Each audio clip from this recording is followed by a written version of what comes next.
Alright guys, TacticalRab back again today. Hope you're all doing well and enjoying your day so far. And after the CDL Stage 1 Major has concluded, some teams certainly did not get the result they were looking for. Los Angeles Guerrillas chief among them, a top 12 finish. Is it time already for this team to start making serious moves? And is SlasheR or Huke potentially on the chopping block? Very much intrigued to your thoughts in the comment section below. Hit the like button if you enjoyed the video. Subscribe if you are new as always. I'd greatly appreciate it. Really upset the channel. Thank you very much indeed for doing that. Gunless, having a good time right here. Never going to give you up. Maybe Los Angeles Guerrillas are never going to desert Gunless, but could they potentially desert one of the other players on their roster? I suppose that remains to be seen over the coming days, because yes, I imagine that these teams, well, especially this team, if things aren't going well, they might make some moves. They have a substitute player on the bench. We'll talk about them, of course, in more detail here in a second, but after Stage 2, that's when I think that some serious moves could happen between some of these squads, because right now, they're not looking good in terms of power rankings. Los Angeles Thieves also didn't have the greatest weekend either. They come top 6. Not bad, though. Still showed some potential. Just feel like if Octane turns up and their Search and Destroy gets back in business, this team certainly can be a contender.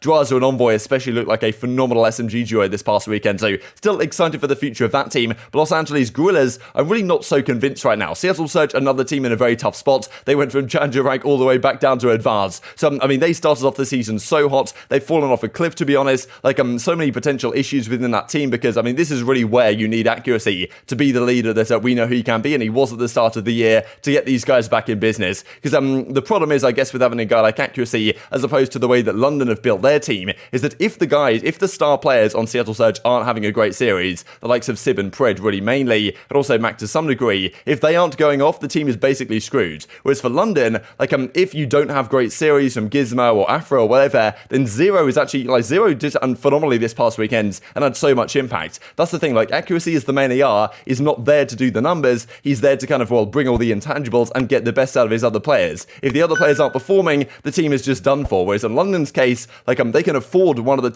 two of the guys to have a bit of an off series, and the others can fully pick up the slack. That at least is why I'm somewhat hopeful this London team will not do a Seattle after the kickoff classic, right after this good weekend that London had here, but who knows what exactly happens over these coming days and weeks. But Los Angeles Guerrillas certainly chief among the discussion points. I thought this is kind of funny from Paulex. His mother sent him this in a text, like, yeah, take his advice. I learned early on that comp pros don't have good teamwork. I always got my teams to play the game together. Part of SlasheR's philosophy, but of course it hasn't worked out all that well so far here in Call of Duty Vanguard to CDL for 2022. As SlasheR says, congrats to OpTic on the Major 1 victory. On to the next one, he says. Confident, I guess, that he'll still be on the team by the time the next one comes around, which you'd imagine he would be, but still, looking at the construction of this team right now, there's only really 2 players that you can feasibly get rid of. One of them is probably SlasheR, which is not something I thought I'd be saying, but looking at these results at the end of the tournament, like, this was not pretty by any means. They actually, I mean, the CDL has them 9th through 10th here, but there's no difference to my understanding between 9th and 10th and 11th through 12th, because they both didn't win a series this event. So I believe all of these teams should effectively just be top 12, and that's a bit of a surprise for Los Angeles Guerrillas, right? Because, I mean, the first series they played up against London, they were expected to lose that one. They did go game 5, but then they played Minnesota Rokkr. That, to me, is effectively a must-win series for them. At least make it close, right? At least if you're going to lose to Rokkr, you've got to lose 3-2. You've got to make it close. You've got to take it the distance. You've got to at least force them to win a game 5 against you. Was this series not the case at all? If you let Minnesota Rokkr win game 1 and go up 1-0, like, that is not a good sign for your team, right? Especially when you are, like, kind of LAN veterans, as the LAG guys are. Like SlasheR's always talked about going back to LAN. That makes a big difference. Now, look, of course, we can talk about whether LAN is actually proper LAN or not. They still play on some sort of server which isn't fully connected to just the PCs being tied up together. At the same time, though, the ping to that server is probably very low, like 510 ping probably, and at least the teams are on exactly the same ping. So it really shouldn't make all that much difference. Not a massive talking point on the weekend on the whole, given the fact that the teams that won are pretty much the teams going in that we expected to be right up there and competing. Los Angeles Guerrillas wasn't really among them, and it's not really too much of a surprise to see them go out of the tournament relatively early on. I was just surprised they got 3-0'd by Minnesota, especially losing the respawns the way they did was pretty shambolic, to be honest. And well, SlasheR had pretty much the worst series I've ever seen him play in his entire career, especially on LAN. This series he had a .59, like, that's pretty much never before seen. There is the case, of course, that a lot of main assault rifles right now are struggling this game. The AR players that seem to be doing the best are the ones that traditionally have been more of a flex player, that have a lot of speed behind them as well. The Automaton seems to be that weapon really where players who can play at many different speeds, whether it's active or passive, they tend to do the best with it. The likes of Dashy, I mean, Arcitys, Zero come to mind as maybe the top 3 in the game right now. Other ARs like Priestahh, Octane, SlasheR, of course, certainly struggling. And it does have to be said that after the kickoff classic, right, Gunless was coming out on the timeline and saying, look, this event legitimately means nothing. Like, you know, it's all about just finding the bugs in the game and stuff. Doesn't matter if we got first rounded in that tournament, right? We're going to come back much stronger when it comes to the major. Unlucky, lads. you got top 12. Now you've got to reconsider the situation and exactly what you do with this roster going forwards. And SlasheR made it very clear last year after he was benched from Los Angeles Thieves, that was not his decision. He didn't want to be benched. He thought it was ridiculous he was getting benched. People talking about him retiring, and he was like, okay, what's going on here? He'd come back at the end of the year, right, on Los Angeles Thieves, played really well, right, to the last couple of events that he was able to play on LAN, just didn't get with the results that I guess his individual performances deserved. And no doubt he did play phenomenal on LAN towards the end of last year, but this year has not been the case at all at the start of the season, and just the way that a lot of these other main assault rifles are playing does make me wonder whether even Gunless could be on the main AR position. You bring in some other player and you keep the SMG duo as is. Like, they're not winning. Yeah, it feels like a group of feels like a group of individuals almost, rather than a team.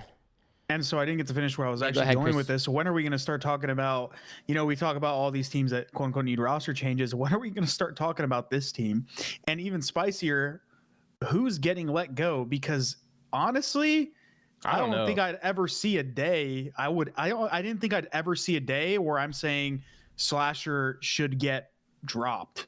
Well, so let's look at their bench. Let's look at their bench. But I don't like it, and I don't know what the solution is going to be. I just don't see that.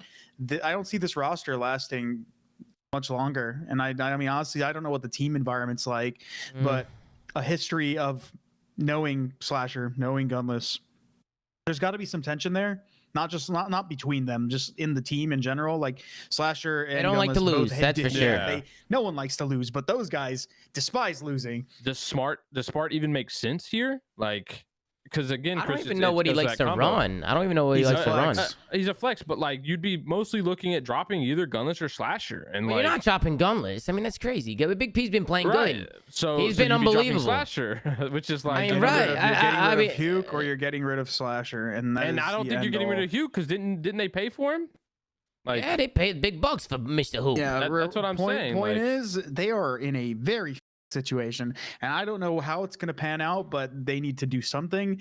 And I feel like if they drag this out any longer, it's going to get worse and worse and worse in terms of their options. I will say this, and this isn't a dig at Kyler. I obviously think Kyler's gross. Kyler was the best scrim player I've ever played with or against in my entire career. Career.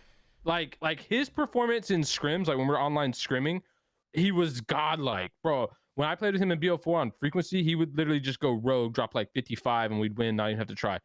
Like, not saying he doesn't have the obvious skill to translate it, but just in scrims in general, he's just gross. Like, he literally can win scrims by himself. Yeah. So maybe that's kind of this thing where this team is just playing that free flow in scrims, and it works. And then they play this free flow on LAN where we're like, you look lost in a setup and a break. So I did think some very interesting discussion there on the flank right about exactly how this team is structured and where they might be falling short right now. Because statistically, we'll have to look at the stats here in a second. It's Asim, honestly, who to me has been the most impactful player. Gunless, stat-wise, has also been pretty damn good. SlasheR and Huke have honestly been not near the pace they need to be at if this team is looking to compete at a high level. So this I thought was interesting what was said last year that SlasheR says back in 2021, August, appreciated, yeah, I'm just mind blown, I was on the bench, lol, like what's going on here? People were damn near calling for me to retire. I'm one of the best of all time, will continue to be until I feel like I'm done, always back up my talk. So of course, so far hasn't really done that. And Los Angeles Guerrillas last year were not a team that particularly wanted to make all that many roster moves, right? And we'll see if they actually decide to pull the trigger this year. I'm not sure they'll do so yet. They do have Spart sitting there on the bench. He's generally a flex, so some were suggesting you put Gunless on the main AR, Spart comes in as the flex, then Huke and Asim still as your SMG duo. Like on paper, this team should still work. Asim was talking about that their teamwork was nowhere near where it needs to be this event, but I just don't I don't know, something feels off with this team watching them, and I imagine like the personality clashes and the potential friction within the team is not going to go all that well if this team continues to lack success. So so far this is their hardpoint stats. Their hardpoint stats overall are now 7-7, but I mean you can see they're 7-7 despite their series win-loss not looking good at all. They're, what is this, 2-6 so far this season in terms of series counts. If you exclude the kickoff, it's 2-5, but still not great by any means. And I mean, yeah, their search and destroy and control are pretty woeful. Stats-wise, if you look at the hardpoint, you've got SlasheR here at a 1.02, Huke has a 1.05, but in fairness, he has very high kills per minute and engagements per 10 minutes. SlasheR has the lowest engagements, which of course you'd expect as the main AR, but it just shows that in terms of impact, to me, like Asim has also probably had the most takeover games. Like Huke has been solid, but and he's done some good things in particular moments, but I haven't been overwhelmingly impressed by Huke's gameplay, to be honest. And Ake's made an interesting point that he's like the best scrim player he's ever seen in COD history, but in actual matches, it doesn't really translate, which I thought was kind of an interesting take. And in Search and Destroy, it's Asim and SlasheR for falling behind, and then in control, it's kind of SlasheR and Huke falling behind. Asim is just carrying them out of control right now with the 1.1 and so many more kills per 10 minutes than the rest of the team. So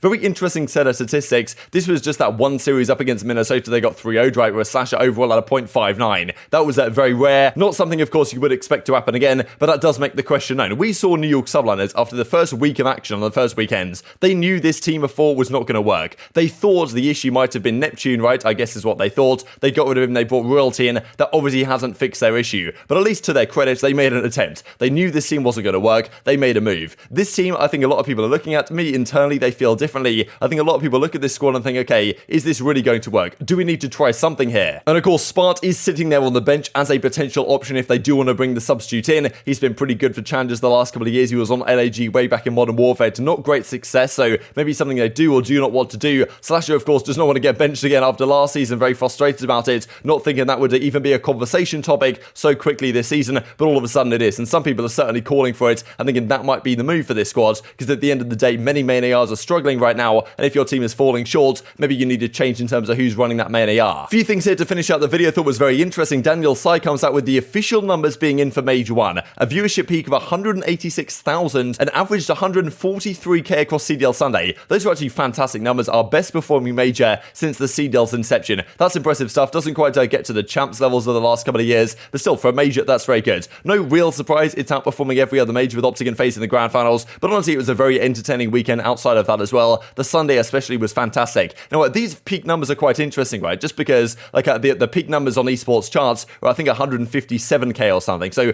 not exactly sure where he's getting the extra 19k from here, because I believe Esports charts consider the mainstream on YouTube and also the CDLs, like the Call of Duty channels co-stream, that are about maybe 10k or something. Maybe here they're also including Zoomers co-streams and some other people that are watching and not really sure what they're doing, but overall, fantastic numbers. An interesting question actually here from the CDL as well. Major 1 had one of the most hyped grand finals in Call of Duty history. It was a solid grand finals. I wouldn't say it was spectacular compared to some of the other ones that we've had. What are your top 5 finals of all time? It's tough to go to a top 5, to be honest. I will just say one that I think is underrated. Obviously, I'm biased on this front, but at Stage 1 playoffs, Infinite Warfare, it was at Splice versus Luminosity, of course. Splice ended up winning at Game 5, Round 11, but it was a very interesting series because Game 1 went to LG, it was super back and forth, and then in the Game 5, it was 5-2, I believe, to Splice. On Crusher, Search and Destroy, Luminosity fought back to 5-5, and there was a crazy Round 11 that Splice ended up winning to take the first ever championship on North American soil for a European team. And this just also from Breaking Point on this day yesterday now, in 2015, OpTic won the North America Regional Final. This is, kind of the early Dynasty days. Nadeshot's last ever tournament winning Call of Duty before Karma, of course, came in after the World Championship that year. But very much intrigued to your thoughts on all this stuff in the comment section below. Hope you guys enjoyed the video. If you did enjoy it, hit the like button, tell us your YouTube God this is a good video, and I was like you should see it as well, and help grow the competitive Call of Duty community. Thank you as always, take care, and I will see you next time.